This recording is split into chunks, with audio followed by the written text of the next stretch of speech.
قلبي على جمعة الخير هلا، حني قلبي على جمعة الخير هلا، يا هلا ويا هلا ويا هلا ويا هلا، يا هلا ويا هلا ويا. Bismillah ar-Rahman ar-Rahim. Assalamu alaikum and welcome to the program. We do apologize for the technical difficulties, but we're here to get the show on the road, and we do hope you'll be staying with us right up until 10 o'clock. Two amazing interviews lined up for you. We're going to be looking at the issue around learner and educator confrontations. Why do they happen? What is it that we can do to prevent these horrific school attacks, school killings, killings by learners on other learners, and also attacks on educators. First up on the show this morning, we're going to be talking, still on mental health, we're going to be talking mental health in the workplace, how it impacts on workers, how it impacts on corporate people working in corporates or in any workplace for that matter. What is it that they then take home with them at night? So if they in a relationship with a very demanding, high-powered boss, a boss that has absolutely no empathy, what is it doing to the employee or the employees? How does it impact on their lives, their social lives, their home lives, and more importantly, are they productive at all? So mental health in the workplace is what we're talking about this morning with counseling psychologist Jeremy Bayer, no stranger to this show, and it gives me pleasure to welcome him once again on Let's Talk right here on ITV. Morning, welcome to the program. Morning, Julie. Thank you for having me. Lovely to have you. And I guess mental health in the workplace is something that you deal with all the time. It's nothing new to you at all. No. How serious is it? Is it getting more and more serious as you know, as the days go by, simply because of the high pressure work environments that we find ourselves in? It is well and truly getting more and more serious, and you use the phrase high pressure work environments. That's a common sentence that I hear. And those high pressured work environments are triggered by workplace, punitive style leadership, a lack of empathy in the workplace, a lack of communication and transparency from management to the employees, and just a survival of the fittest culture. So what happens is you're seen as kind of a piece on a chessboard, where you're just there to do your job. Praise is rare, and whereas criticism is common, the smallest mistake is pounced upon. And so these high-pressure environments and lack of empathy and lack of humanity are a breeding ground for mental health challenges or mental illness. So, the cost to South Africa, I think it's something like 52 billion rand lost to the economy due to mental illness in the workplace, and not getting any better. So who do we hold accountable for all of this? Because look at the drain in finances as far as the economy is concerned. And I know for the past 10 years, the new buzzword in the industry was EQ. And yet you find these high-powered middle and senior managers playing God in our lives. In the lives of the poor employees. So whom do we hold accountable here? We hold accountable company culture, our leadership and their leaders, and we hold accountable a society that is highly pressured to perform, and a survival of the fittest culture, and a fear of unemployment. So this issue creates high levels of pressure, but in any company the accountability is always on leadership, always, because they set the tone for culture without a doubt.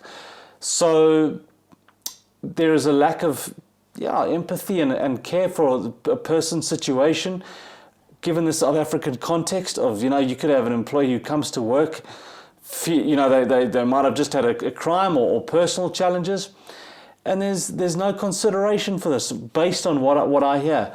So leadership's always accountable. There's no doubt about that. Not to say that employees aren't accountable and can't take ownership. There's no doubt about that. But I will go to companies and hear these challenges, do reports where I write recommendations, and there's no follow through. So what does that tell you? So that's typical things that I hear. We know that the unemployment rate in South Africa is very high. Yeah. We also know that there are graduates walking the street, graduates driving taxis, etc., simply because of the unemployment issue. Yeah. So let's look at corporate South Africa and let's look at wellness programs that they roll out. Yeah. What about the employees? We're now knocking management, senior and middle management. Yeah. What about employees? Are they not kind of caught into the culture of entitlement? So I'm working for a great corporate, the benefits are brilliant. I come to work every day expecting to be treated probably special and expecting way too much. So despite all of the perks that I enjoy in the workplace, never mind that I have a horrible boss, but I get a good salary, I have a whole host of benefits, plush office, all the benefits that you can think of that large corporates are offering the employees. Am I just not expecting too much? Am I not expecting to be treated in a special kind of way, knowing that there are hundreds of thousands of people walking the streets and that all give their right arms to have my job? That is one way to look at it. There's no doubt that a lack of gratitude is a common thing. There's no doubt about that. But when I listen to these employees, the consensus is that they want to be they want to be there. They love the work in terms of the work they do. They know they need the salary, so they want to be there. But something happens over time where they just get caught up in a toxic culture, and it starts to get to them. So, listen, I'm hearing their side of the coin. So, what is it when you write up those reports and present it to management? What are they saying? What sort of commitment do they then give to change the status quo? And how long is it going to take for that change to happen? Well, there's no commitment. So I'll speak to employees and they'll talk about their challenges. I'll then write recommendations and I'll never see the same group of people again. That's what happens. So that's when even the employees say, are you just here to tick a box? Are you just here because it makes the company look good to show that they cared? That's what I see. So is there a commitment? I don't know if there's a commitment. And you're not in a position to hold anyone to account. I'm not in any position. Because you've been consulted to that particular company for a certain period as far as their wellness program is concerned. No, there's no accountability. So who is accountable for the emotional challenges these staff members are going through? I don't know. And then the other thing I've noticed is HR. So HR are often puppets of management. So it's exactly what happens. If we say something or do something, management will take us to account. So basically it's just from HR, let's do our job, we do this, we must do, and they're just in a mountain of paperwork. That's what I noticed. So who's accountable? No one's accountable. So this is just a piece of paper with some fancy words written on it as far as employee wellness programs are concerned. And these are being rolled out right across the country in all the major corporates. What is the point then? Because we know that there are huge challenges as far as mental health is concerned. And if you're not good in the workplace, you spend most of your time at work. What sort of being is going home in the evening, and how's that impacting on that family? And then when you look at the greater circle, the people around them. So I put it this way, Julie. Typical symptoms that I hear when they are in these environments include irritability, hostility when they get home. Sentences like, when I get home, I just collapse on my bed. I don't have the energy to deal with my children, which I still have to do. That's a common thing I hear. An inability to switch off from work. So although geographically they're not at work, they're still thinking about work all the time. So when there is no period of recovery mentally, that is a recipe for burnout and exhaustion. And that's one of the things I hear, and usually it's not because of workload, but it's because of treatment and a lack of respect that does it, not workload per se. Those are the types of things I hear. And then you have, sentences like, I get angry over minor things. My husband will say the smallest thing, and then I'll have an anger outburst towards him. These are the kind of things I hear. And it's a never-ending story. What you're doing is you're taking your work frustrations home, and the people that love you the most are getting the blunt end of the stick, so to speak. So you're taking out all of your anger and your frustration on the people that you ought to be loving the most. Yeah, and what exacerbates it, and I do hear that often, what exacerbates it is that in the workplace there's a culture of survival of the fittest, and if I say that I use the employee wellness provider, I'll get judged or stigmatized. So all this is kept in. If I say something, people will judge me and use senseless words like crazy and mad, and so when you keep it in continuously, it's got to come out somehow. And so it comes out with outbursts or increased cigarette smoking or increased alcohol consumption or just general unhealthy coping mechanisms. That's what happens. So it's that barrier of stigma that often triggers all of this. Whereas when you have a supportive environment, people get help quicker. Whereas when there are environments that are more discriminatory, mental health stigma is usually higher. So that's often a barrier. And of course, a lot of people believe it's career limiting.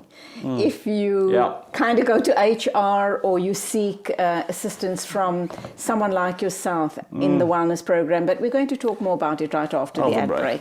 Jeremy Bayer, counseling psychologist, is in studio. We're talking mental health in the workplace. Don't go away. We'll be back in a minute or two to continue this very important discussion.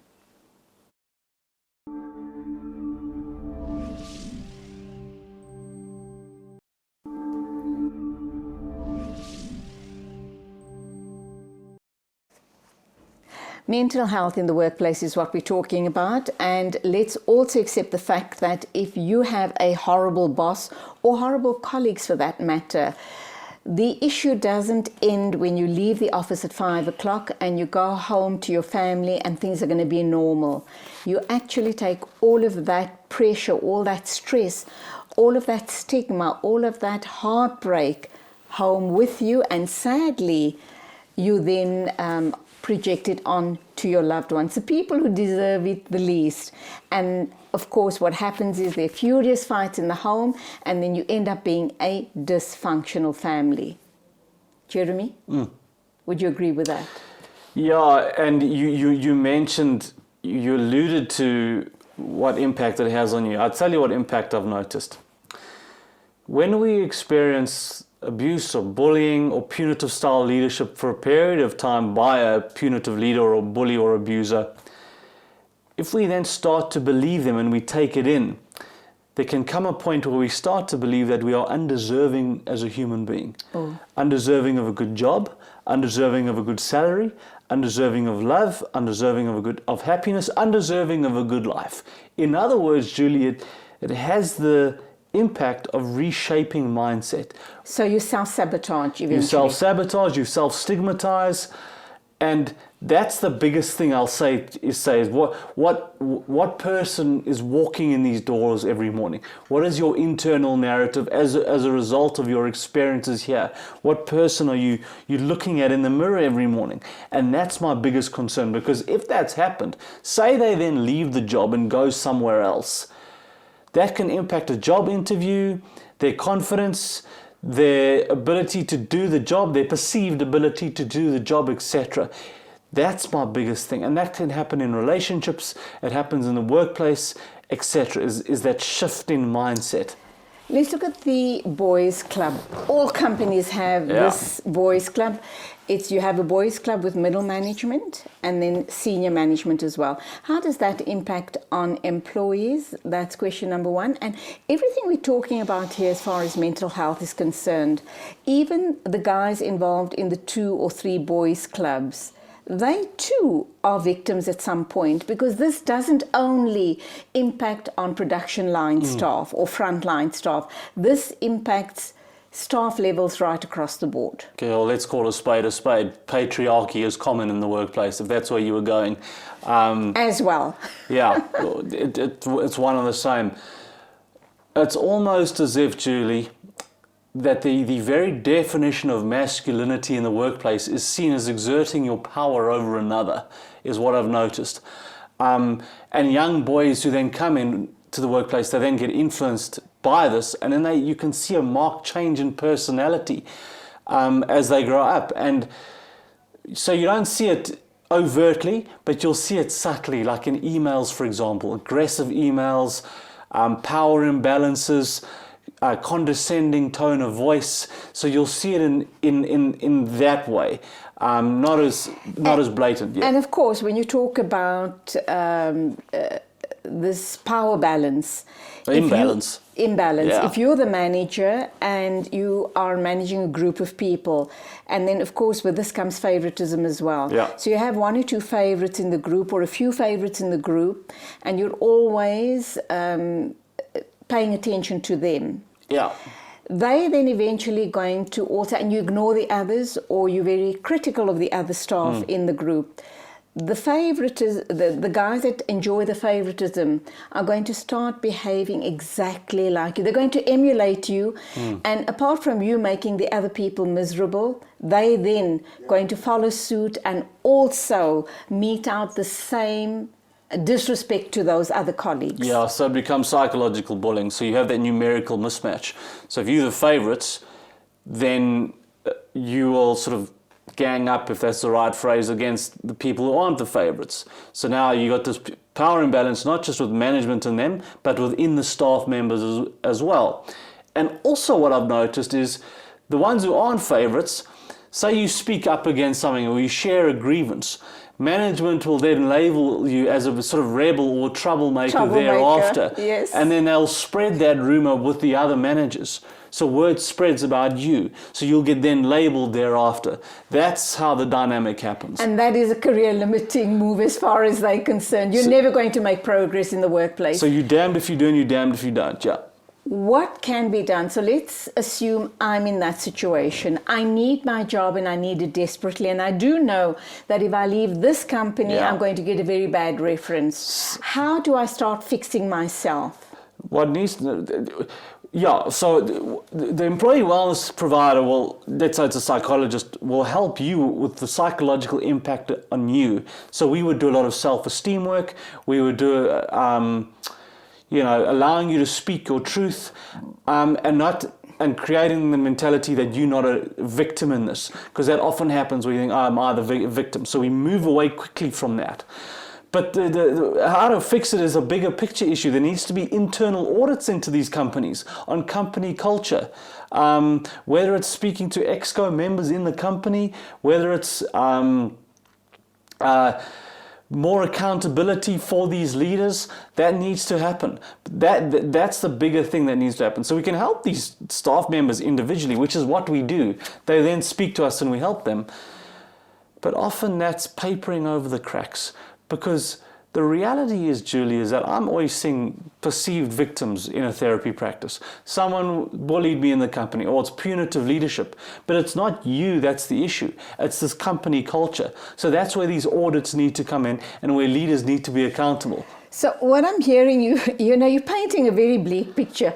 Basically what you're saying to me is adapt or die. That's exactly... Because there just doesn't seem to be no way out of this vicious cycle that you find yourself in. So listen, obviously I'm being called to bad situations.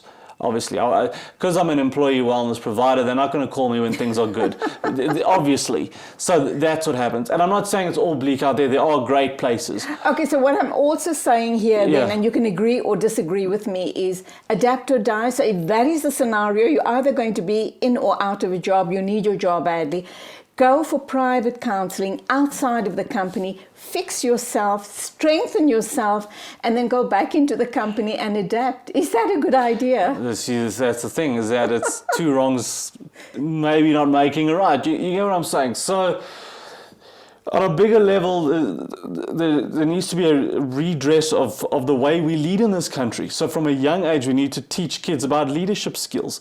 We need to develop better leaders. There needs to be mental health awareness as a subject in schools. There needs to be active citizenry as a concept taught in schools. Those need to happen. But active citizenry? So what is that addressing? A culture of helping your fellow man in your country. Respect, helping your country, because if we don't treat fellow people, who we work with, it's ultimately going to impact our country. So that needs to happen from an earlier age. But there's still this internal bully culture in South Africa, which has been a long-standing thing for centuries, which still hasn't been addressed. But now it's more subtle, as opposed to 30 years ago it was blatant or overt. Now it's more subtle. So we need to address a bigger issue of how we lead in this country, whether it's parent in the home, whether it's leaders in a company, or whether it's government. Something is inherently toxic when a person is put into a power position. I don't know why it is, but it keeps on happening. Maybe this inherent survival of the fittest culture that we live in, which we haven't dealt with because we don't have conversations about our past. We keep sweeping issues under the carpet. What about women in the workplace, women in leadership positions? Yeah. We know that as we speak, the never mind gender disparity, there's even the issue around the pay. So you and I are on the same level, we have the same qualifications, but you know as well as I do that we're not earning the same salary. I as a woman is earning much less than you are. Yeah. But I am in a position of leadership. Yeah. Does that make me more aggressive? You find a lot of female leaders, we hear this as well, I've seen it as well, are even more aggressive than their male counterparts. Why is that playing out? Again, it's probably adaptation. I've got to be like this. I've got to be this type of person to survive. I've got to be domineering. I've got to be like a man to survive. What happens though is because of old school gender roles and stereotypes, when a woman behaves like that, it's you are, and excuse my language, you're a bitch. Whereas when a man behaves like that, then he's assertive. Okay. We've got a minute to wrap up. Very quickly, what sort of personality does this woman go home with? Is she behaving the same way with her husband and her children? It can go either way. Either she'll be the opposite when she goes home because she might feel bad about it, or there's a continuation. The fact is, for me, Julie, if a man and a woman are doing the same thing and a woman's getting paid less, for me, that should be against the law. That's number one. It should be against the law. Two, we live in a patriarchal culture. So often what happens is the woman will try and adapt to be like the man, which is a very scary place to be. Be who you are. But often in these cultures, people change who they are to try and adapt. And that's a deeply concerning thing for me. And that's sometimes what I see happen. To wrap up then, how do you remain sane and mentally healthy in a vicious workplace situation? Yeah. Well, to say that if you have an employee wellness provider, to use it. It's generally confidential, or it is confidential. So to use your workplace provider because your health comes first. This doesn't only happen in corporates, it even happens in small businesses, a 3 or 4 man operation. It can happen Anyway. SMEs, big corporates, any culture it can happen in, because a culture is a culture, so it happens everywhere. To always know what you deserve, to always fall on your support systems at home, to know that what you're experiencing doesn't control you, to control the controllables. What do I have in my side of the court that can help me through this? But unfortunately, I would say to you, address the grievances, but unfortunately it comes back to bite you. That's the sad thing. So that's where you can speak to your employee wellness provider and say, what do I do in this situation where I address grievances and it comes back to bite me? Or speak to your HR, because that is not against the law. That's what I would do. And that's where we leave it. Okay. All I can say is that Jeremy hasn't painted a pretty picture at all. My sense of the discussion is that if you find yourself caught in the middle in a situation such as we've discussed now, my suggestion is go out into private counseling, get yourself better, get yourself all powered up again, get your sense of self, reclaim your sense of self, and then you go out and fight those battles. But remember, you fight them with much respect.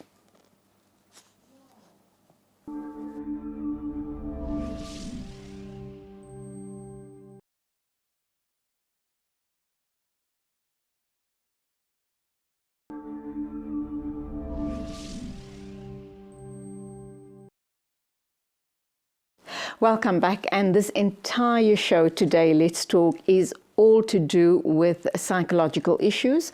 We're going to be talking some more on mental health, but this time around we're going into the classroom. We're going to be looking at learners and educators. What is that dynamic that's playing out there that we're seeing so much of violence in classrooms? Is it the parents? Is it the upbringing of the children? Is this an issue of very frustrated teachers? Are they putting the kids down all the time and that is why the kids are reacting the way they do? Or is it a huge, bigger picture that we need to try and unpack? And it is really very, very worrying that this is playing out, and it seems to be the current trend in South Africa. What is going wrong? What do you and I as parents do to ensure the safety of our children going to school? And more importantly, what are the type of messages we give them so that they don't become involved in gangsterism and such type of scuffles in the schoolyard? So let's welcome our ladies from Auxiliary Mental Health in studio this morning to talk about this dynamic playing out in our schoolrooms right across South Africa. Good morning, welcome to the program, and let's introduce you to our viewers. I have Kodani Ratsilani, is that correct? Yeah. Welcome to you. You are a specialist wellness counselor, and you are Precious Rupondo, a registered counselor. So what's the difference between the two? There isn't much of a difference. It's just that with a counselor, there's different bodies out there. There's the HPCSA, which when you register with it, you are able, there is more of, you can be able to claim from the medical aids. And when you are a counselor, maybe registered with the ASHP or with the Council of Counsellors in South Africa, you can be able to see clients, but you are not really allowed to claim from medical aids. But I think it also differs from the training that we have as counsellors. Yeah. Pearl, you are a registered counsellor. You are also the founder of this amazing business called Auxilium Health. You're based in Florida on the West Strand. How did this all come about for you? Because, you know, you often hear counselors are, you know, looking for work. You know, they're not all being absorbed in corporates, and not everyone can open up their own practice. So you've gone ahead and decided to open up your own company, and from what you've told me off air, you're doing pretty well. Yes, thank you for that, Julie.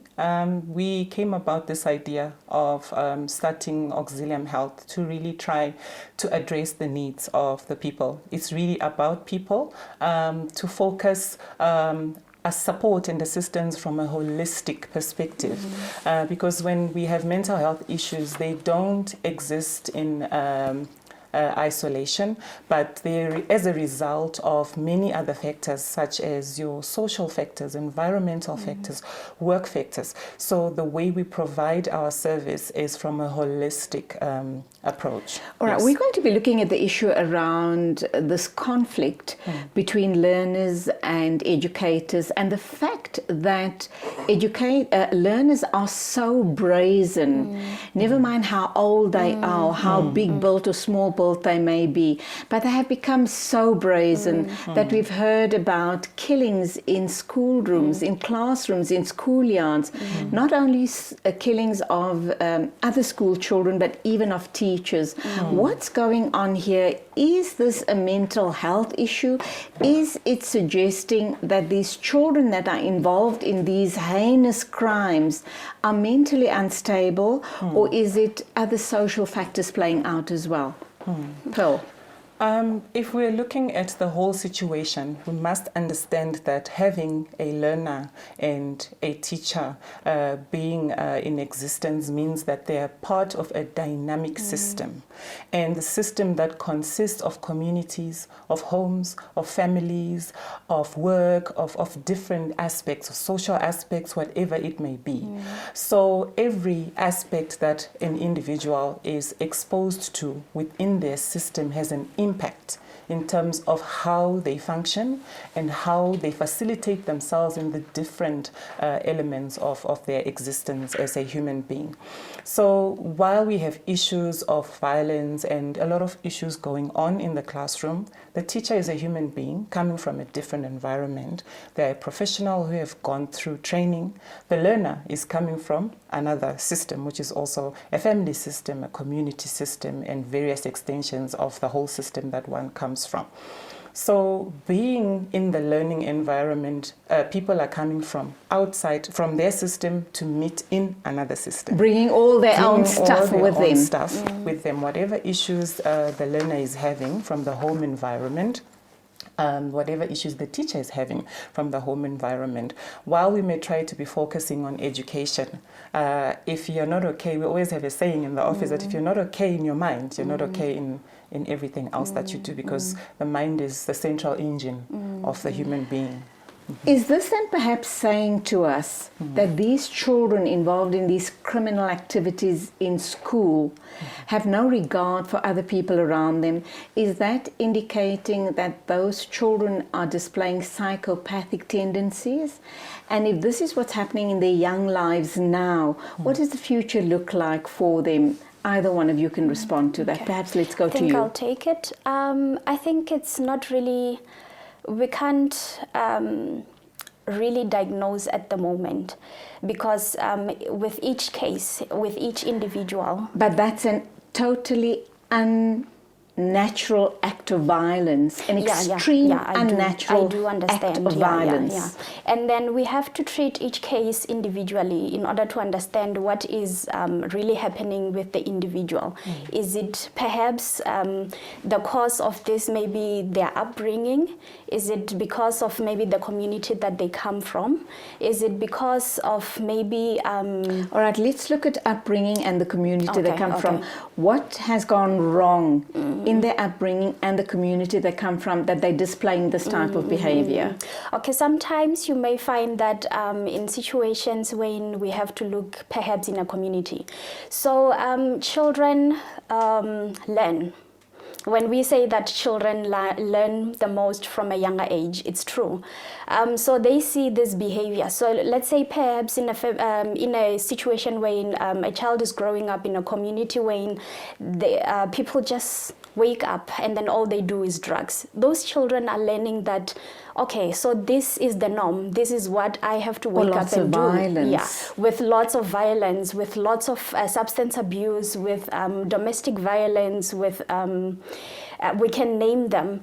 But from a perspective of maybe a family, if maybe a child is growing up in a family wherein the parents always fight, whenever there's small issues or whenever they want to solve something, they always fight. So that child is always learning that, okay, so in order for me to be able to solve my problems, when I have a conflict with someone, for us to be able to settle our matters, it means that I have to be violent. It means that I have to fight for myself. So that is what is also brought towards the school. So I think with them, with all these things, we can't just point fingers maybe at the teachers, because these children live at home, they are part of the community, and they are experiencing all these things that I'm talking about. But it's inexcusable. It doesn't matter what sort of background you come from. It's up to perhaps the parents or the caregivers of that child to try and correct them. Yeah. Maybe even in the classroom. And I know there's a lot of argument around teachers are not babysitters. They're there to teach. They're there to teach the curriculum. They're not there to parent and babysit the children. And I think a lot of parents expect that, don't they? That's very true. The expectations placed on the teacher are quite high. And going back to the point of the different systems that we come from and emerging into what makes up an individual, it shows you that where we have issues and where we have learned what we have learned, we come and practice that. It becomes part of who we are. It sort of becomes part of our DNA. It becomes the norm of how we respond to the situation. So even if the teacher corrects the child who's doing something in the class, they can respond in a very aggressive manner because where they are coming from is what they have learned is what is supposed to be done. So from our angle, we are saying that it's important to empower the teacher, but at the same time, it is also important to empower the learner as well. Sometimes it is not their fault in terms of what is really going on with them. Some of them have hidden psychological issues that they are not even aware of, and they haven't had the exposure to health services and treatment and counseling. And some of the schools don't even have counselors as well, which is quite a need. And with the issues that we have been experiencing here in South Africa in our schools, it is time that we act, and it is time that we really, have counselors in our schools, even in our primary healthcare systems. Children are coming from dysfunctional families. So if we go back and say the children are not being taught at home, what if there is no structure at home? So at the end of the day, where does the child go to? Who does the child speak to? Who is there to help the child? If they go to the local clinic, is there a social worker or a counselor that is available to provide support for these children? Let's look at another example. We're talking about a child from a dysfunctional home or community, and they're just role modeling what they've grown up with. What about a child, and there are cases such cases as well, a child that comes from a perfectly normal home, goes to school, and then acts out, either because he has been bullied and this is the only way he saw himself out of a situation, and then acts in aggression and hurts or kills a fellow pupil, or lashes out at his teacher. But let's hold that thought. We're going to take that response from both of you separately right after the ad break. I'm talking to Kodani and to Pearl. They're both from Auxilium Health. It's a support service, and we're going to talk right after the ad break about what is it that they're taking to schools and to children across Gauteng.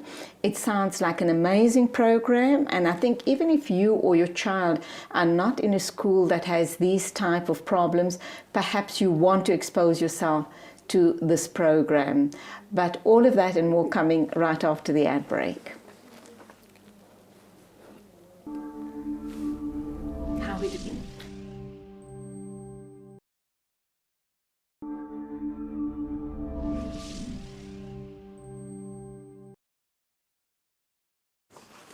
We're talking about the conflict between learners and educators in schools right here in South Africa. And of course, we've also, what comes to mind is that this problem is not necessarily unique in South Africa. It seems to be happening all around the world. And worse, what's happening in the UK and the States is where you have lone rangers, lone school learners that go out and settle scores by killing masses of people in one go. In our situation, thankfully, it's only one-on-one so far, and we hope and pray that that is where it is contained and eradicated completely. But why is this happening? What can be done about it? And where and how is the teacher's role impacting on the violence in schoolrooms and schoolyards? Before the ad break, I asked the question, we indicated the reason why this is happening is because kids come from very dysfunctional backgrounds. What about children that are supposedly very normal, from very normal backgrounds? You do have instances where such children have also acted in such aggressive manner.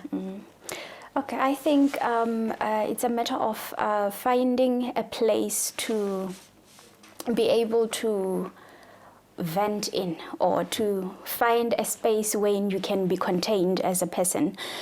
So let's say it's a child like that. They need somewhere where they can go and find a place where they can communicate with someone about what is really going on, to talk about that abuse that they are facing, and being so maybe that's a bully, and this is the only way he or she knows how to retaliate without having spoken to a trusted person, a family member. So I'm saying if schools in such cases can have counselors wherein such children can have a space to be able to explore all about this abuse, and then the necessary precautions can be taken.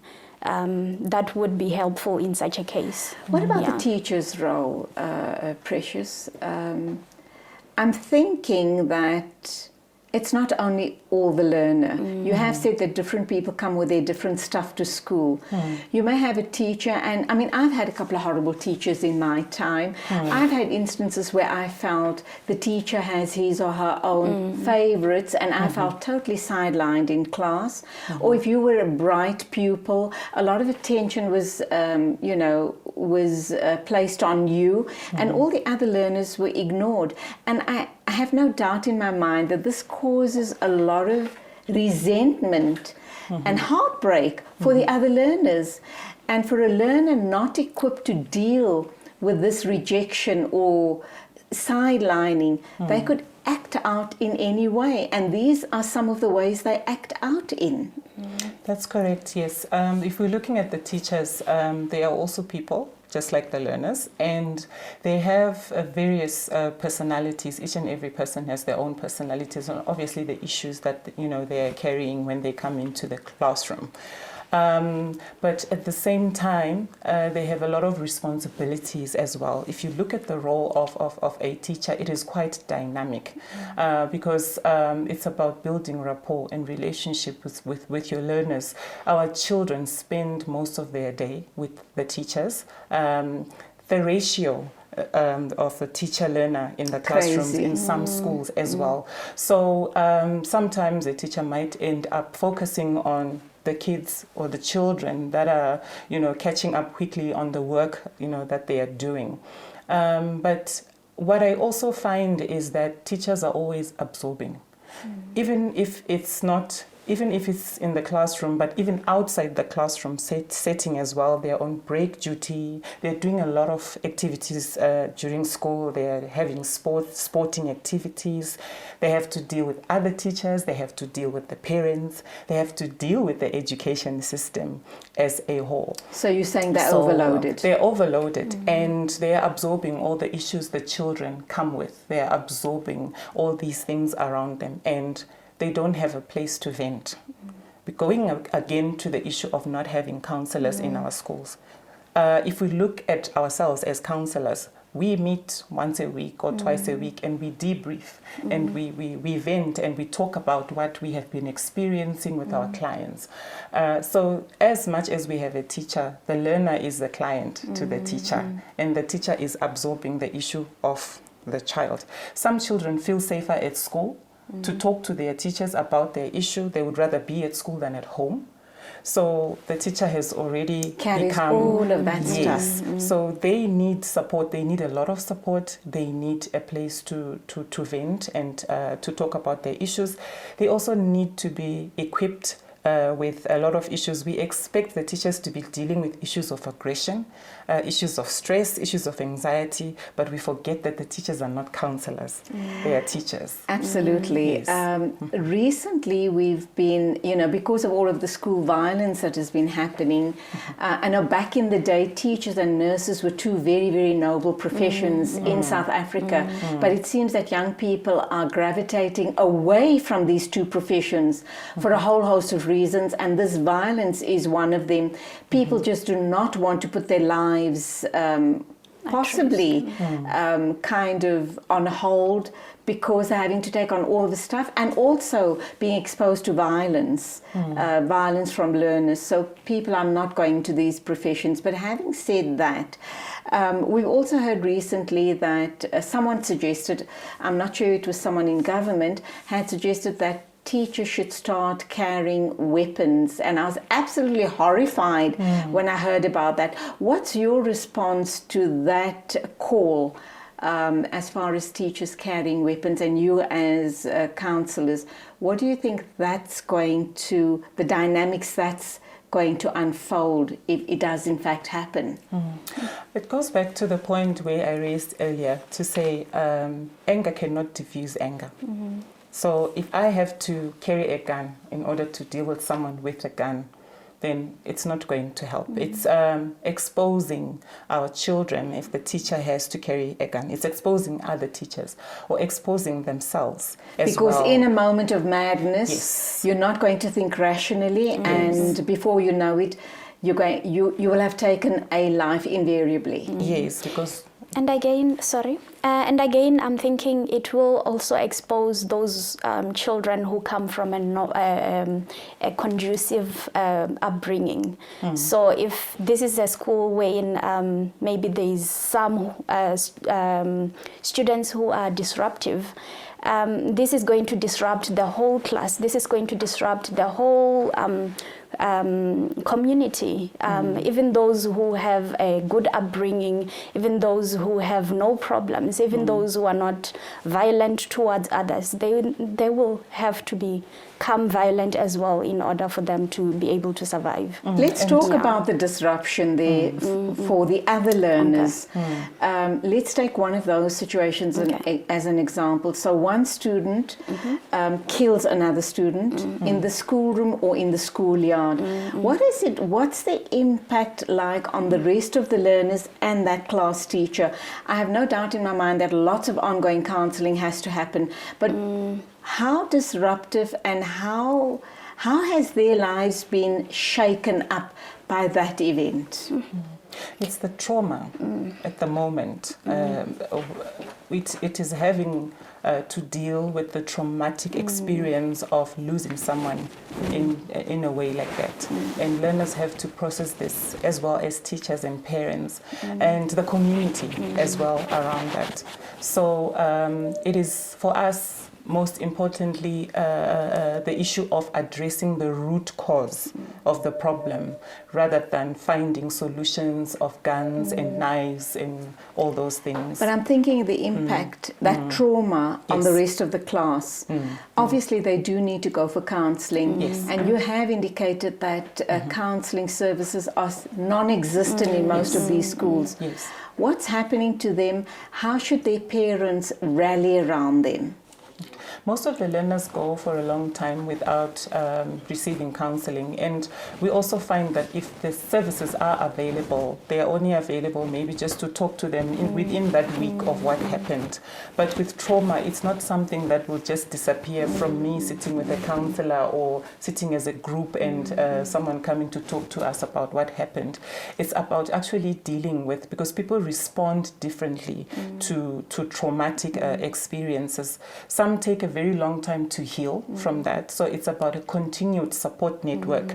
There needs to be a union between the teachers and the parents as well. And the teachers would need to be equipped to be able to continuously assist their learners, and also having the parents play a part in actually, talking to their children about what happened. The impact is huge, and it brings people to different mindsets. They will start thinking of, okay, we shouldn't be doing this because this is what's happening. It also makes other learners change as well. While it is traumatic, it makes other people start to realize that, this is not the right way in which to proceed. Going forward, so counselling is absolutely crucial. Yes. But obviously with some of these children that come from very dysfunctional homes and communities, when they see something like this playing out, as far as they're concerned, that person is a hero in their eyes. That's very dangerous, is it not? What needs to happen immediately so that you dispel those notions from young, impressionable minds?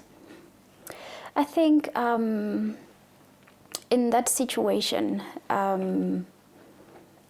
within a community, if, let's say, for example, there isn't any counselors, there should be people who should take a stand and be mediators and take a stand. I think in every community there is religious people. They should also step in to be able to assist in such a situation and be able to teach. Okay. Pearl, let me come to, Precious, let me come to you and ask you this question. Even though there's a lack of resources, counselling resources in the majority of our schools, after something like this has happened, where either a teacher or a learner has been attacked or possibly killed, we hope and pray common sense prevailed, and in assembly, the principal would have addressed this and suggest to the learners that what has happened was very wrong, it's unacceptable, and in that assembly situation, almost use it as a counselling session, a mass counselling session. Yes, they can use it as a mass counselling session. But I also think the principals, going back to what Kodani said, we have community figures. While we have ourselves as registered counsellors, we have community support groups as well that are existing within our communities. We have what we refer to as lay counsellors as well, and religious counsellors from various religions. I think the principal can reach out to these community organizations to come in and speak to the children and provide especially emotional support, because that is what is playing out at the time of that traumatic event. Because if it's not dealt with, then it spills out into behavioral actions, and they start, presenting it in various ways. Just for the benefit of our viewers, what they're talking about, my two guests are talking about support services, and they also alluded to the fact that there's something called lay counsellors. So these are organizations like SADC, Lifeline, Childline, FAMSA, etc. So please, please, please, people, let's tap into those resources and make sure that our children are exposed to all of these wonderful resources so that they are well equipped to go back into the schoolroom, into the schoolyard, and be very firm, assertive and respectful, and also understand that violence is not the answer. We're going for an ad break, and when we get back we're going to ask the question, why is it that some children are more violent than other children? Has it got something to do with their body, their chemistry?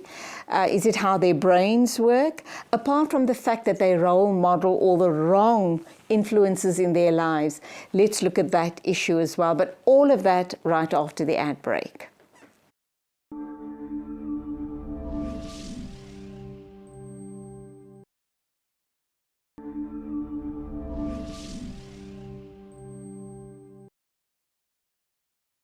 Welcome back to the final segment of the show this morning. We're talking about, obviously, conflict in schoolrooms, schoolyards between learner on learner conflict and learner on teacher conflict. Prior to the ad break, I asked about the issue around teachers, the favoritism, all the stuff that they bring into the classroom, they do also need to take responsibility for not handling the situations well enough for it to erupt in the way it does. That's correct, yes. The teachers have to take responsibility for that. There are various things that can be applied and different methodologies. I think it's about having a self-awareness as a teacher and self-understanding of yourself, and also fitting yourself well when you have known about who you are, fitting yourself well within the environment with the learners. And not also marginalizing children in the Yes. classroom, because when you do that, you're creating a lot of resentment in that child. So that Yes. child's either, if they don't have conflict resolution skills, they're either going to act out with the favorite in the class or on the teacher himself.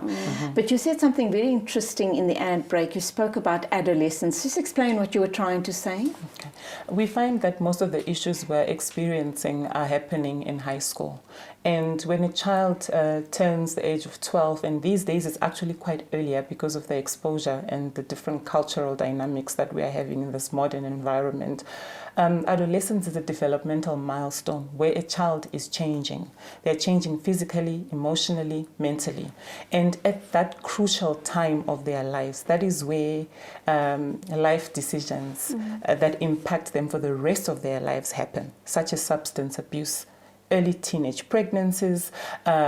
They need a lot of guidance, because if there is no guidance during their developmental phase, then they absorb all sorts of things. They follow whatever pathway they feel is correct, and then from there end up engaging in such confrontations and violence. So adolescence is very crucial in the sense that if a child is modeled well, and if a child learns well, they become an adult that is stable and able to adapt later on in their future. So absent parents or dysfunctional parents Yes. play a huge role in the shaping of that child's future, That's that correct. child and his future. That's correct, yes. All of these issues are so important, and yet sometimes, you kind of just overlook it and think, my child is okay, my home is a stable home, I don't have to do too much guidance, the child's going to think I'm being too heavy or being very heavy-handed, and yet this is absolutely crucial. That's correct, yes. And we must understand the children that we are dealing with now are different from ourselves when we were growing up. Because It's, technology yes. and media and Yes. TV plays a huge role. That's correct. And they are very emotional and quite sensitive children who also need a lot of care and a lot of attention. Because during the adolescent period, they are very confused about what's going on with them. They're confused about even their own choices as well. They don't understand what is happening to them. They're exploring life, exploring relationships, girlfriend, boyfriend, those kind of things. And where there's no guidance and assistance, they engage in high-risk behaviors. They are exposed to contracting illnesses such as bipolar at an early age. They become aggressive and act out. It's all part of, being a teenager. But at the same time, we need to be able to facilitate the assistance for them, because without the right guidance of adolescents, the confrontation will happen in the classroom. There's peer pressure as well surrounding that. So we think that what I'm doing is right when the teacher says this and I respond in this way. The teacher gets frustrated and responds in the same way, and so we end up having a lot of issues going on there. Why is it that certain children, especially boy children, are more aggressive and have more anger issues than other children? Has it got something to do with their biochemical makeup, or is it, taking the role modeling out of the picture? Would it be the biochemistry that's playing out? I think it's more of how we raised our boy children. Boy children are told you have to be a man, you have to be strong, you have to be... So I think it's all these stigmas and how we raise them as children. The girl children are told to be polite, are told to be this, to be kind, and less aggressive than the boys. So I think it has got much to do with how we raise them. You offer a very unique program. I think it's probably the first of its kind in the country, and it comes hot on the heels of all the school violence that we've seen. Talk to us about it. There's about 10 points that the program offers. Unpack it for us, and who is it that should be attending this program or this course? And I know it's just 150 Rand to attend, so tell us all about it. Okay. So while we cannot change the environment where a person is coming from, we can facilitate a platform where a person can realize who they are and make a choice in terms of the changes that need to happen. It's about instilling a sense of discipline in the learners by creating a self-awareness within themselves as individuals, to realize that discipline is about ensuring that I don't practice maladaptive behaviors. It's about me being a stable person that is able to accommodate other people. That includes my teacher and my fellow learners, and teaching the skills that they need. And it also goes to the teachers as well. It's about equipping them with the skills. Is it the same program that will be rolled out to both teacher and learners together? Maybe separately, but would it be the same program that's being rolled out? Yes, it's the same program, obviously with a different concept and a different approach in terms of addressing the learners, and also a different approach in addressing the teacher. The teacher, being the center of control in the classroom, needs to have the skills of addressing confrontation, of addressing anger and aggression, how to act, and how to be able to be in control of the situations. If we look at some of the videos that we have seen on social media, where a learner would say something and they are yelling and shouting at the top of their voice, and then the teacher would walk in and say, "Sit down, I told you to sit down." What is the teacher doing? The teacher is responding to aggression with aggression, so you're just fueling the fire. So it's about... What should the teacher have done in a situation like that? The teacher should have stood back. The teacher shouldn't have touched the learner, because you don't know how the learner is going to respond. When you touch them, you will pull your hair or throw something in your face. Which we've seen as well. Yes, which we have seen. So it's standing back, evaluate the situation, right? Stay calm and, let the learner go on, let them vent out. What if they're hurting another learner? If they're hurting another learner, then that's a different situation. Then we need to bring in people that can quickly assist. If there's security, if someone is exposed to a gun or a knife, then we need to bring security. Sort of remove the learner from that environment, but not to deal with the issue in front of other learners, because they are also exposed to what is going on.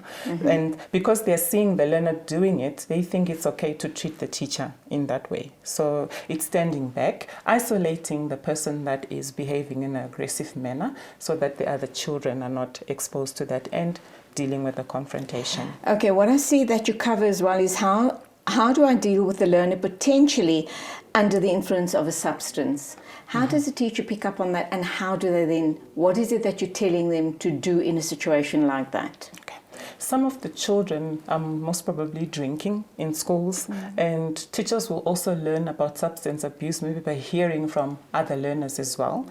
We have had instances where the SAPS has been going into schools as well, and looking for drugs, and some of the kids have been caught up in this. So once the teacher needs to have knowledge of the learners that he or she is dealing with.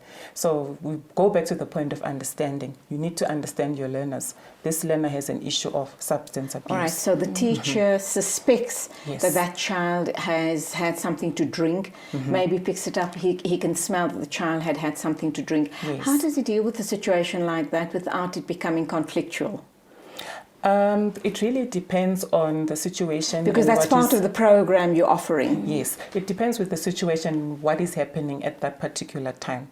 For example, they can walk into the classroom and start swearing at the teacher and saying all sorts of vulgar language. I suggest that the best option is to remove the learner from the classroom environment.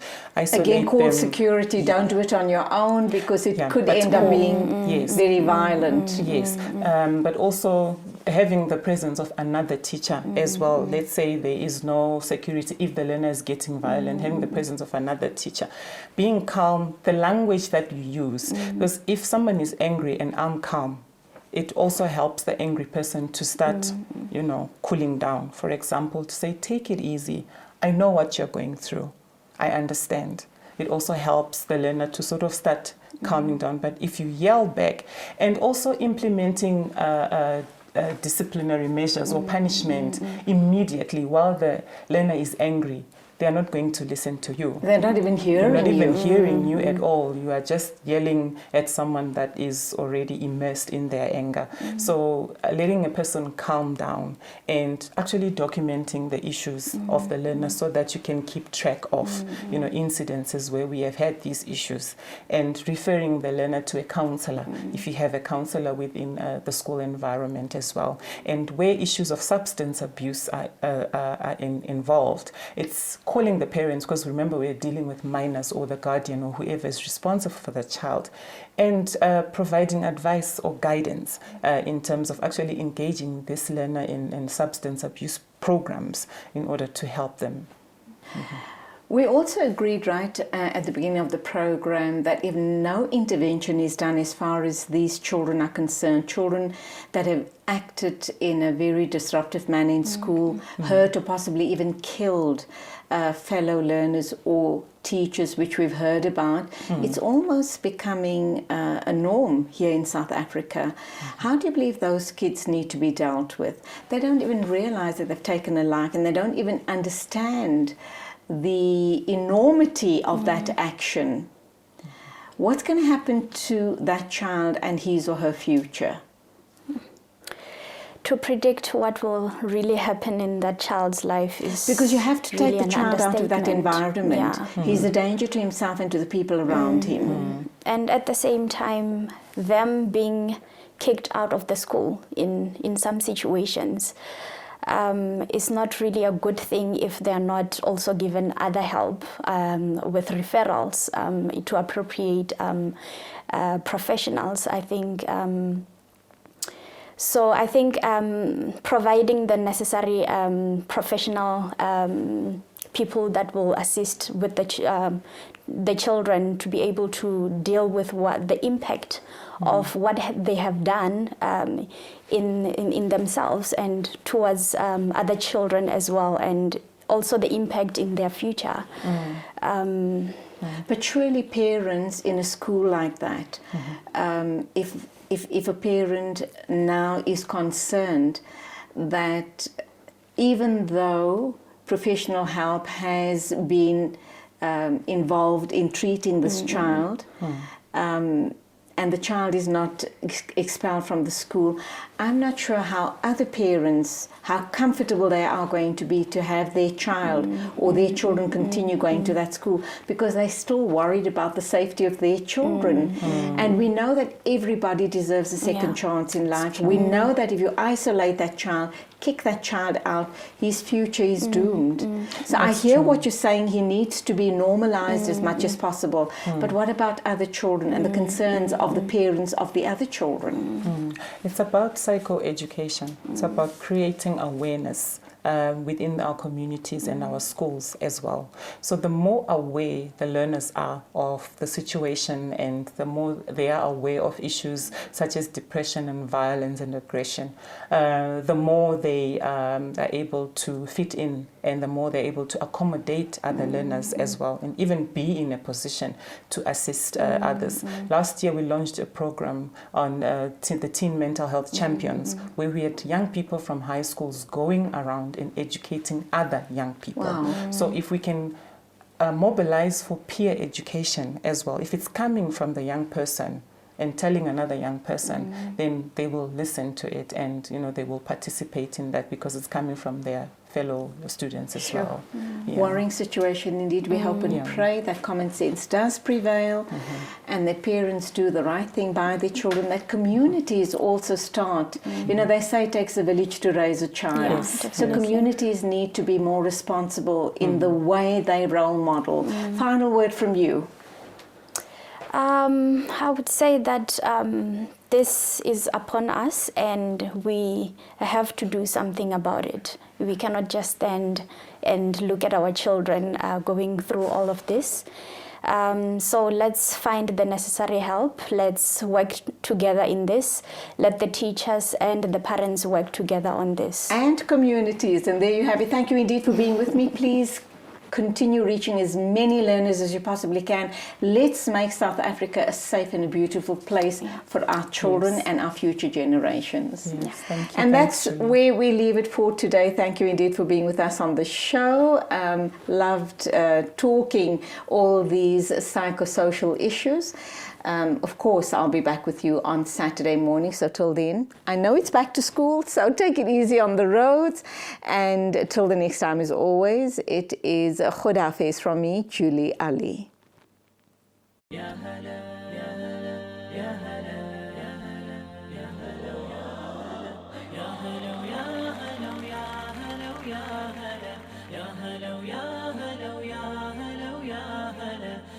قلبي على جمعة الخير هلا، حني قلبي على جمعة الخير هلا.